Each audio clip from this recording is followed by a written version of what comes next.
Okay, so I have to admit something to you right off the bat. I am 100% addicted to speed. Oh, yeah. And I don't mean the drug, I mean the concept. If a web page takes, 3 seconds to load instead of one, I'm annoyed. Mm-hmm. If I send a text and I don't see those little dots responding immediately, I assume they hate me. And if I start a new project, say learning Spanish or something, if I'm not seeing results by day 4, I just feel like a total failure. You are definitely not alone in that. I mean, we are living in the age of instant gratification. Right. We've been completely conditioned to believe that fast is a synonym for good and slow. Well, slow means broken. Exactly. If you're not first, you're last. That's basically the motto. But today, we're going to pump the brakes a little. Good. We're taking a look at a source that suggests when it comes to the natural world, and probably by extension, our own lives being the early bird, might not actually mean you get the worm. In fact, it might not mean anything at all. It's a really counterintuitive idea, though, isn't it? Especially for, high achievers. But today we're diving into a fascinating little corner of the internet to unpack this. Where are we headed? We're looking at a blog post from just a couple of days ago, January 20th, 2026, from a site called keynm.org. And just to set the stage here, this isn't like the New York Times or Nature magazine. No, not at all. This is a personal blog. But it's not just any blog. The post we're looking at is called Notes on Gardening, Part 782. Does germination speed prove genetic superiority? Part 782. Just let that number sink in for a second. That is a lot of notes. I mean, I struggle to keep a journal for 3 days in a row, so who is this person?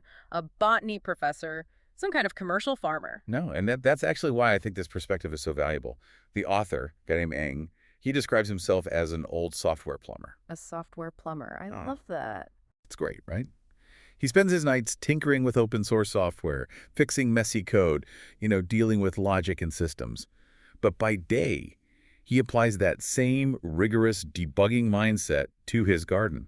So he's basically hacking his plants, or at least he's looking at them through the eyes of a systems engineer. Precisely.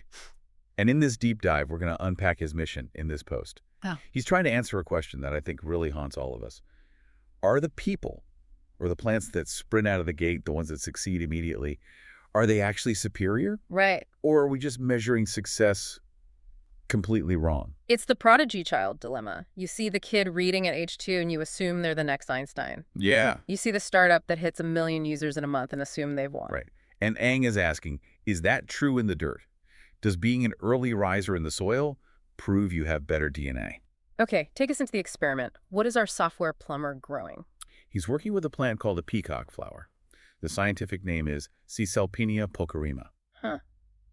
Sounds expensive. It does, doesn't it? Yeah. But it's actually pretty common in warm climates. It's a real showstopper, though. These flamboyant reddish-orange flowers. Okay. So, Eng decides to plant a batch of seeds from this flower. And he's rigorous. He takes seeds from the exact same batch, plants them in what you have to assume is the same soil, same light, same water. So logically, you'd expect them all to act the same, or if they're siblings treated the same, they should behave the same. You would think so, but that is not what he found. He documents a distinct lack of uniformity. He noticed some seedlings just popped up days before the others. Okay, so paint the picture for us. You've got a row of pots, day 3, maybe 4. Pot A has a little green shoot. Yep. Pot B is just dirt. Pot C, still just dirt. Exactly. Yeah. And this is the crucial moment where our bias kicks in. If you're standing there looking at those pots, what is your immediate assumption about the seedling in pot A? I mean, my gut reaction, that's the winner. That's the alpha plant. It's strong, it's eager, it's alive. And I look at pot B and think, what's wrong with you? Are you a dud? Yes. Failure to launch. We equate speed with vitality.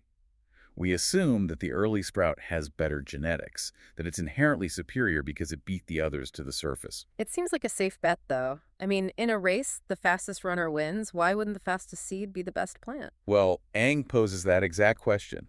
He asks, should those that sprout earlier be considered genetically superior to those that emerge later? And because he approaches this like a coder, looking for bugs in the logic, he doesn't just accept the assumption. He digs into the why. So don't keep us in suspense. Is the fast seedling the genetic champion? According to his observations and his research, no. Just flat out no? Pretty much. He concludes that while early germination indicates what he calls initial vigor, and notice that phrasing, It is absolutely not a guarantee of better genetics or long-term health. Initial vigor. That sounds like a polite way of saying it had a sugar rush. It's a temporary burst. But to understand why it doesn't equal quality, we have to get a little technical. We have to look at the mechanics of a seed. Because Ang points out the reason one seed wakes up before another is often purely mechanical, not genetic. Mechanical, you mean like how the seed is built? Specifically the coat, the seed coat. The shell on the outside. Right. So think about what needs to happen for a seed to sprout. It's dormant. It's basically in a coma. To wake up, water has to get through that outer shell until the cells inside to start dividing. The process is called imbibition. Imbibition. Okay, like imbibing a drink. It's drinking the water. Exactly. Now, in nature, seed coats aren't manufactured on some assembly line with laser precision. There are variations. And Ang explains that the germination speed is mainly influenced by physical things, specifically the thickness of that seed coat. Oh, okay. I see where this is going. If you happen to be a seed with a slightly thinner coat, the water gets in faster. You wake up sooner. If you have a thicker coat, it just takes longer for the water to soften it, what he calls the softening extent. So the seedling in pot A, the winner, it wasn't stronger. It wasn't smarter. It just had a lighter jacket on. That is it. It's purely a physical barrier. The seed in pot B, the slow one, it might have incredible genetics. It might be destined to be a giant, but it's stuck behind a locked door that takes a little longer to pick. That is, wow. Honestly, that changes how I look at slow starters immediately. It's not a talent issue. It's a barrier issue. Exactly. But there's another factor he mentions that I found even more compelling. It's about seed size and resources. Does size matter in this context? It does. Ang notes that larger seeds often sprout faster because they have more nutrient reserves. Okay, let's unpack that. What are nutrient reserves doing for a sprout? Well, think of a seed like a hiker setting out on the long expedition. The plant embryo is the hiker. Okay. The rest of the seed is the backpack they're carrying. I like this. I'm picturing a little green hiker. So if you are a massive seed, you have a massive backpack. It's stuffed with energy bars, protein shakes, you name it. You have fuel on tap. You don't need to hunt for food or even grow roots right away to get nutrients from the soil. You just eat what's in your backpack. So you can sprint up the mountain. You can sprint. You have that initial vigor. But, and this is the key question, does having a big lunch packed for you mean you are a better hiker? No, of course not. It just means you're well fed. It doesn't mean you know how to read a map or survive a storm. Exactly. Once those snacks run out, you have to survive on your own. You have to find water, withstand the wind.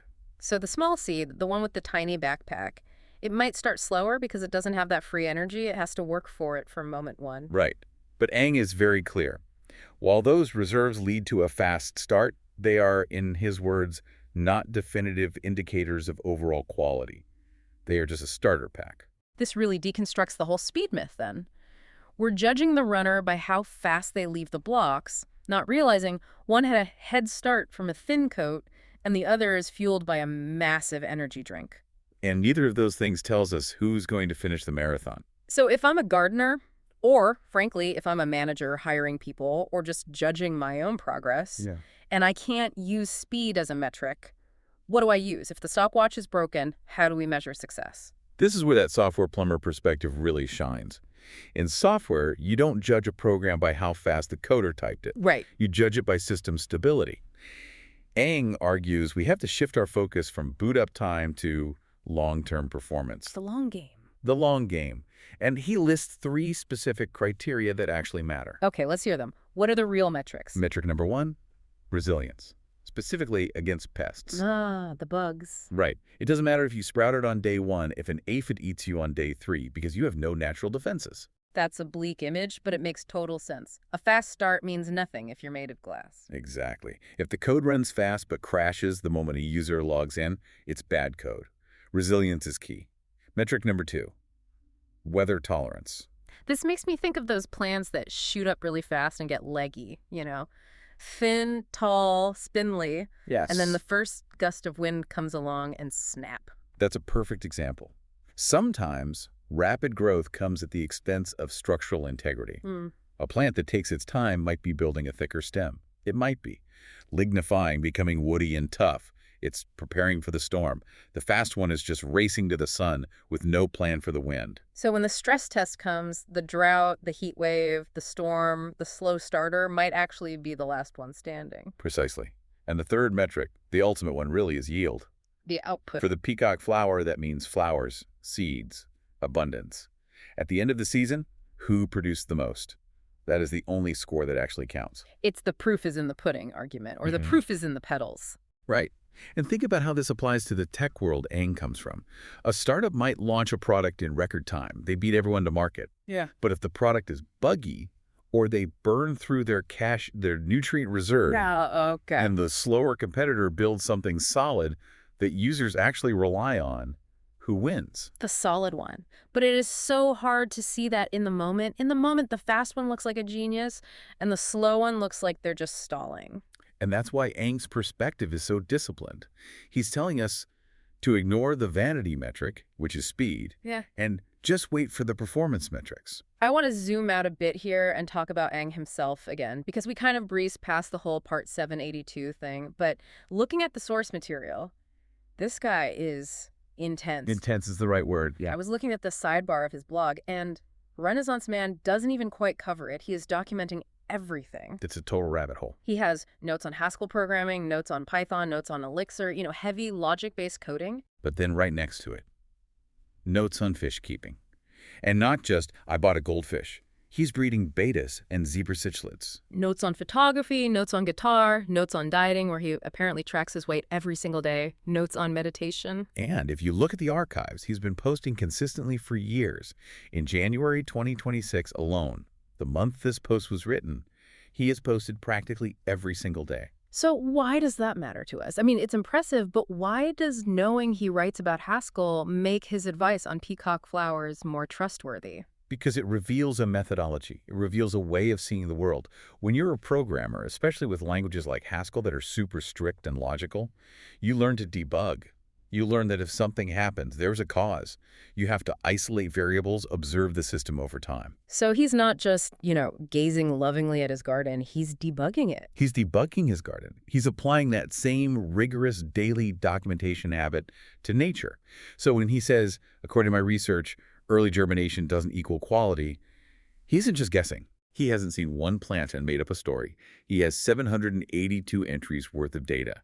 He's likely tracked hundreds of seeds, documented their sprout dates, their growth, and compared the final flower yield. That's the difference between an anecdote and a data set. Exactly.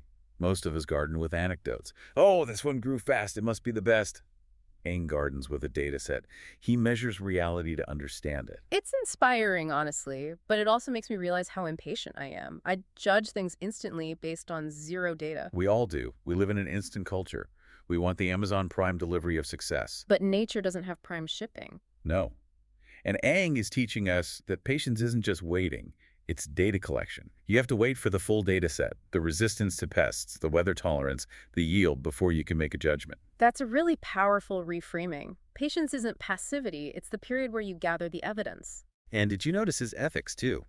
In the source, he lists sponsor me links for things like GitHub, but he also promotes organizations like the Electronic Frontier Foundation, the Free Software Foundation, the Tor Project. Right, the privacy and open internet advocates. It just reinforces that whole open source ethos. He believes in free information, in sharing knowledge. He's sharing his garden notes freely, just like he shares his code. It's all part of the same ecosystem of ideas for him. It's a very generous way to live, sharing the failures, the seeds that didn't sprout along with the successes. When he's clear, he explicitly states, opinions expressed here are my own. He takes responsibility for his observations. He's not hiding behind a corporation or a study funded by a fertilizer company. It's just Aang, the software plumber, telling us what he sees in the dirt. So let's bring this all home. If we pull this together, what's the big takeaway for you listening? Maybe you feel like you're late to the party. Maybe you're 40 and just starting to code. Or launching a business and it's growing slowly while a competitor is just exploding. The takeaway is, check your seed coat. Check your seed coat. I like that. Maybe you just have a thicker coat. Maybe you have a physical or situational barrier, a lack of capital, a lack of time, a different background that's slowing down your imbibition, your start. But that says nothing about your genetic potential. You might be the one with the best DNA in the whole batch. You might be the one that produces the most flowers. But you'll never know if you quit or if you label yourself a failure, just because someone else popped up on day 3 and you're still working on it on day 7. And also, don't be jealous of the fast starter. They might just be eating through their nutrient reserves. They might be. They look impressive now, but let's see how they handle the first heat wave. Let's see their root system. I have a thought, actually. We talked about how the fast seeds might skip building a foundation because they have all that easy energy. What do you think the slow seeds are doing in that dark time before they break the surface? That is the provocative question, isn't it? Because we look at the pot and we see dirt and we think nothing is happening. Right, we think it's dead. But biological processes are happening. Imbibition is happening. Cellular changes are happening. Maybe. Maybe they're developing that root structure. Maybe the delay isn't a delay at all. It's a preparation phase. I love that. In software, we call that architecture. You can hack together a prototype in a weekend, and it looks like it works. But the code is spaghetti. It's a mess. Yeah. Or you can spend a month architecting the system properly. You have nothing to show on the screen for weeks. It looks like you've done nothing. But when you finally build on it, it scales. It handles the load. It doesn't crash. So the slow seedling is just doing better architecture. It's entirely possible. In jumping straight to growth, the fast ones might be skipping foundation. And in a storm, foundation is everything. That is something I'm going to carry with me. The next time I feel stuck or slow, I'm going to tell myself, I'm not stalled, I'm just architecting. I'm just softening my seed coat. I'm working on my imbibition. Well, we owe a huge thank you to Aang, the old software plumber, for his 782 notes on gardening. I feel like we should send him a packet of seeds. Though knowing him, he'd probably just analyze the packaging efficiency first. He absolutely would. He'd write a Python script to optimize the shipping route. And then blog about it. And to you, listening, stop checking the stopwatch. Stop comparing your day 1 to someone else's day 100. Let the garden grow. Thanks for diving deep with us. See you next time.